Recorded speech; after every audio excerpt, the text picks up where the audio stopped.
Welcome back to Cancer Buzz. I'm your host, Summer Johnson. All this week, we've been at ACCC's 42nd National Oncology Conference. It's been a great week of lots of learning, lots of hot topics. We're here right now with Dr. Deirdre Saulet. She's the Chief Strategy Officer at Jasper Health. Hi, Dr. Saulet. You were just in a panel about women in oncology. Talk to us about the highlights of that one. Yes. So this morning's session was about dyad leadership structures in oncology for cancer programs. So talking a lot in depth about administrative leaders, clinical leaders, and how they can really work together better. This is a model that we're seeing a lot in cancer programs across the country, and honestly in a lot of organizations across the country. Like, how do you manage co-leading a program, an organization, and how do you think about establishing that relationship with the other person, establishing levels of influence across the organization? And while personally, I will say for my current job, the mechanics of it all and talking about the governance structure, that's not quite as applicable. I do not work in a health system, nor am I in a dyad leadership position. However, all the themes that they came back to, I hate to use the term soft skills because I think often the soft skills are actually the hardest to teach people and to sort of like really emulate day to day. But all of the questions and sort of all of the things and components they talked about were really just, how do you be a good leader in general, right? Like it's EQ, right? It's EQ, exactly. It's not the technical expertise.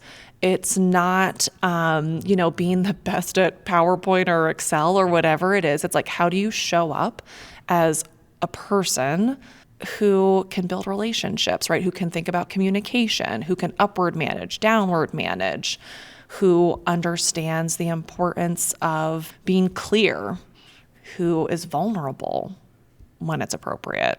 So I think the panelists kept coming back to those, and it was very reinforcing, honestly, of what I think about when I think about leadership and the leadership shadow and style that I have and what I want to keep building.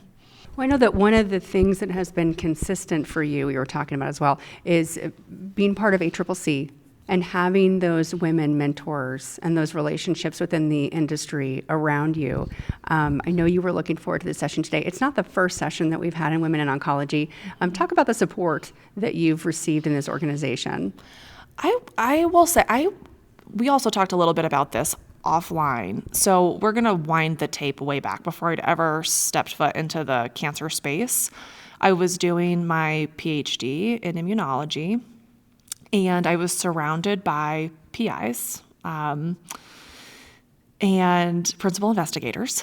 And in my department, not a single one of them was a woman. They were all men.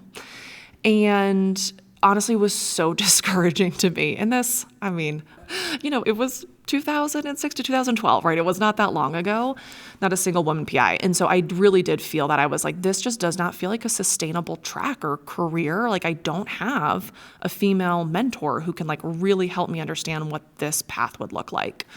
So when I changed roles and stepped into like more of the healthcare space and the cancer care space, and at the former organization, I was at advisory board, and we had a really close relationship with ACCC over the years. It has been truly incredible. I think in oncology specifically, I will say, I'm very biased. I think people tend to be so supportive. They are very collaborative. They are very encouraging. They lift you up all the time. And I do think like oncology, it feels to me across like service lines and specialties, there's a lot of women. There's a lot of women in leadership, in the administrative, and I think more so on the clinical side as well. And so being able to step into this organization where we're at this conference, and it's majority women for sure in the audience. And it is just so, I have found it very easy to make meaningful connections, both for my career, right? Like I feel like there's so many people, even within the ACCC organization, and then of course across the membership, that I have called and I can call when I'm trying to figure out, is this the right move? Like, what would you do in this position? or work related. Can you tell me who's doing something really cool when it comes to survivorship or precision medicine?